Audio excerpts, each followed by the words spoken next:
Good morning बच्चों। आज हम कक्षा 11वीं विषय राजनीति विज्ञान में हम लोग अध्याय 6 नागरिकता पढ़ रहे थे, है ना। कल हमने यहाँ तक पढ़े थे, आज हम यहाँ से पढ़ेंगे, ठीक है। नागरिकता की समाप्ति अथवा क्या है यहाँ पे लोप। किसी व्यक्ति की नागरिकता निम्न परिस्थितियों में क्या है समाप्त हो सकती है, ठीक है। इसमें पहला दिया स्वेच्छा से नागरिकता का त्याग कर देना। मतलब अनेक देश नागरिकों को यह अधिकार देते हैं कि यदि वे इच्छा पूर्वक वहाँ की नागरिकता त्यागना तथा दूसरे देश की नागरिकता ग्रहण करना चाहे तो वे सरकार की अनुमति से ऐसा कर सकते हैं। इसके लिए नागरिक को सरकार के पास आवेदन करना होता है और जर्मनी में इस प्रकार का क्या है नियम भी प्रचलित है, ठीक है। दूसरा इसमें दिया है दीर्घकालीन अनुपस्थिति। दीर्घकालीन मतलब लंबे समय से अनुपस्थित रहना, ठीक है। यदि कोई व्यक्ति लंबी अवधि तक दूसरे देश में रहता है तो वह अपने देश की नागरिकता को खो बैठता है। देश से अनुपस्थिति रहने की अवधि विभिन्न देशों में अलग अलग है, ठीक है। तीसरा इसमें दे विदेशों से सम्मान प्राप्ति। तो कुछ देशों में यह नियम प्रचलित है कि वहाँ का नागरिक सरकार की आज्ञा प्राप्त किए बिना किसी अन्य देश में सरकारी नौकरी नहीं कर सकता तथा न ही कोई उपाधि अथवा सम्मान स्वीकार कर सकता है। जब कोई व्यक्ति दूसरे देश में शासकीय सेवा अथवा सम्मान प्राप्त कर लेता है तो उसकी मूल नागरिकता क्या हो जाती है, वहाँ पे समाप्त हो जाती है ना। चौथा इसमें दिया है विवाह। यह भी नागरिकता की समाप्ति का एक क्या है आधार है ना। यह भी नागरिकता की समाप्ति का एक आधार है। जब एक देश की महिला किसी दूसरे देश के पुरुष से क्या कर लेती है, वो विवाह कर लेती है, तो उस महिला की अपने पूर्व देश की क्या है नागरिकता लुप्त हो जाती है, यानी खो जाती है, ठीक है। पांचवा है देशद्रोह। यदि कोई व्यक्ति देशद्रोह अपराधी है तो उसकी नागरिकता भी वहाँ पे समाप्त कर दी जाती है। छठवा है सेना से भागने पर। यदि कोई सैनिक सेना से भाग जाता है तो राज्य उसकी नागरिकता का अंत कर देता है ना। सातवां समाज का त्याग। जो व्यक्ति समाज एवं राज्य को त्याग कर साधु संत हो जाते हैं उन्हें भी क्या हो जाता है नागरिकता से वंचित कर दिया जाता है ना। अपने मन से चले जाते हैं ईश्वर के मतलब शरण में, है ना। आठवां इसमें दिया है गंभीर अपराध करने पर। कुछ गंभीर अपराध करने पर न्यायालय द्वारा नागरिकता का भी अंत कर दिया जाता है। 9 इसमें दिया है पागल अथवा दिवालिया हो जाने पर। कुछ देशों में पागल अथवा दिवालिया हो जाने पर व्यक्ति की नागरिकता समाप्त कर दी जाती है। भारतीय संविधान में तो पागल एवं दिवालिया को नागरिक स्वीकार ही नहीं किया गया। अब हम यहाँ पे देखेंगे आदर्श नागरिकता के तत्व अथवा आदर्श नागरिक के गुण। देखते हैं आदर्श नागरिकता के प्रमुख तत्व निम्नलिखित है। यहाँ पे पहला दिया है उत्तम स्वास्थ्य एवं उच्च चरित्र, है ना। तो आदर्श नागरिकता हेतु उत्तम स्वास्थ्य अनिवार्य आवश्यक है। अस्वस्थ व्यक्ति समाज पर एक क्या है भार है ना। वह न तो अपने प्रति तथा न ही समाज के प्रति क्या कर सकता है, वो कर्तव्यों का पालन कर सकता है। यहाँ यह कथन उचित है कि स्वस्थ शरीर में ही क्या है स्वस्थ मस्तिष्क का वास होता है ना। इसी प्रकार आदर्श नागरिकता में उच्च चरित्र का होना परमावश्यक है। व्यक्ति अपने चारित्रिक गुणों के आधार पर ही क्या करते हैं, अपने व्यक्तित्व का क्या करते हैं वो सर्वांगीण विकास कर सकता है तथा विषम परिस्थितियों में अपने कर्तव्यों का पालन कर सकता है। इसके विपरीत चरित्रहीन व्यक्ति कदापि आदर्श नागरिक नहीं बन सकता, है ना। दूसरा इसमें दिया है शिक्षा। तो निश्चित रूप से कहा जा सकता है कि शिक्षा क्या है आदर्श नागरिक के जीवन की क्या है नींव है वो, है ना।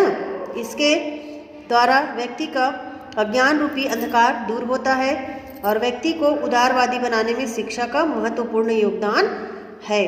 राष्ट्रपिता महात्मा गांधी ने शिक्षा के महत्व को स्वीकारते हुए लिखा है शिक्षा जो आत्मा का भोजन है ना। शिक्षा जो आत्मा का भोजन है आदर्श नागरिकता की वो प्रथम शर्त है, ठीक है। तीसरा इसमें दिया कर्तव्य परायणता। तो एक आदर्श नागरिक वही है जो राज्य और समाज के क्या करे समाज के प्रति कर्तव्यों का वो क्या करे भली भांति पालन करता है। असल में वही देश प्रगति कर सकता है जिसके नागरिक कर्तव्य परायण है। श्रेष्ठ सामाजिक जीवन के लिए कर्तव्य परायणता की भावना अत्यधिक महत्वपूर्ण है। इसे आदर्श नागरिक के जीवन की कुंजी की संज्ञा दी जाती है। चौथा इसमें दिया परोपकार, सहानुभूति तथा दया। तो आदर्श नागरिक में परोपकार की भावना होना आवश्यक है। चौथा में क्या बताया गया कि परोपकार, सहानुभूति तथा दया, है ना। आदर्श नागरिक में क्या है, परोपकार की भावना होना क्या है, आवश्यक है। समाज के असहाय, दीन, दुखी तथा अपाहिजों का उपकार करना प्रत्येक व्यक्ति का नैतिक कर्तव्य है। भारतीय इतिहास तो हजारों महापुरुषों के उपकारपूर्ण कार्यों से क्या है, भरा पड़ा है।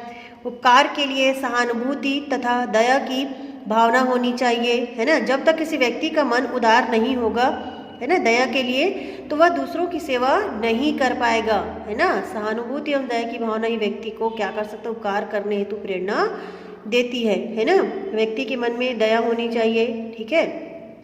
पांचवा इसमें दिया आज्ञा पालन तथा अनुशासन। एक आदर्श नागरिक में इस भावना का होना भी परमावश्यक होता है। एक आदर्श नागरिक राज्य प्रदत्त कानूनों का निष्ठापूर्वक पालन करता है तथा अन्य लोगों को भी ऐसा करने की क्या करता है, वो प्रेरणा देता है। वो अपने अधिकारों एवं कर्तव्यों के प्रति क्या करता है, सदैव जागरूक रहता है ना। छठवां इसमें दिया व्यापक दृष्टिकोण। जो व्यक्ति अन्य व्यक्तियों की भावनाओं एवं विचारों का आदर करता है, राज्य एवं समाज का अधिकतम हित कर सकता है। अन्य शब्दों में कहा जा सकता है कि व्यापक दृष्टिकोण रखने वाला व्यक्ति आदर्श नागरिक बन सकता है। सातवां इसमें दिया मताधिकार का उचित प्रयोग। तो आधुनिक लोकतांत्रिक युग में समस्त वयस्क महिलाओं एवं पुरुषों को मताधिकार प्राप्त है। इस अधिकार का उचित तथा निष्पक्षता के साथ प्रयोग प्रत्येक नागरिक का क्या है, यहाँ पे पहला कर्तव्य है ना। मताधिकार का उचित प्रयोग करने का पहला कर्तव्य है नागरिक का। इस अधिकार के अनुचित प्रयोग से शासन में क्या है, भ्रष्टाचार व्याप्त हो जाता है तथा शासन सत्ता अयोग्य व्यक्तियों के हाथों में पहुंच जाती है, जो स्वार्थवश क्या है, देश को पतन के रास्ते पर ले जाते हैं, है ना। अतः आदर्श नागरिक को अपने मताधिकार का उचित प्रयोग करना चाहिए। इस बारे में लॉर्ड ब्राइस ने उचित ही कहा है, मताधिकार एक बहुत ही पवित्र अधिकार है। इसका उचित प्रयोग राष्ट्र का निर्माण कर सकता है तथा इसका अनुचित प्रयोग राष्ट्र का पतन कर सकता है ना। आठवां इसमें दिया अंतर्राष्ट्रीयता का भावना। तो एक आदर्श नागरिक में इस गुण का होना भी आवश्यक है। व्यक्ति को संपूर्ण विश्व के प्रति सहानुभूति एवं प्रेम का भाव प्रदर्शित करना चाहिए तथा वसुधैव कुटुंबकम के आदर्श में ही क्या करना चाहिए, उनको विश्वास रखना चाहिए, है ना। नौ इसमें दिए मितव्ययित्या मतलब सामाजिक कल्याण हेतु आदर्श नागरिक के मितव्ययिता का गुण होना भी क्या है, आवश्यक है ना। फिजूल खर्ची व्यक्ति के जीवन में अनेक प्रकार की कठिनाइयाँ पैदा करती है ना।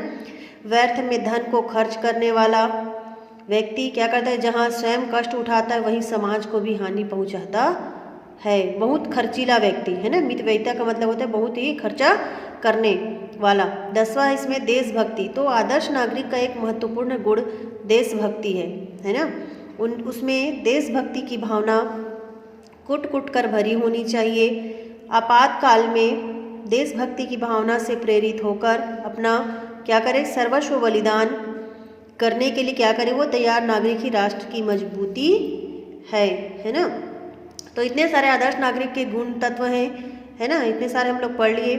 उत्तम स्वास्थ्य एवं उच्च चरित्र वाला, शिक्षा होनी चाहिए, कर्तव्य परायणता, परोपकार, सहानुभूति, दया, है ना, आज्ञा पालन तथा अनुशासन होना चाहिए, व्यापक दृष्टिकोण होना चाहिए, मताधिकार का उचित प्रयोग करना चाहिए, अंतर्राष्ट्रीय की भावना रखना चाहिए, है ना, अमितव्ययिता, खर्चीला नहीं होना चाहिए, और 10वां इसमें देशभक्ति, है ना।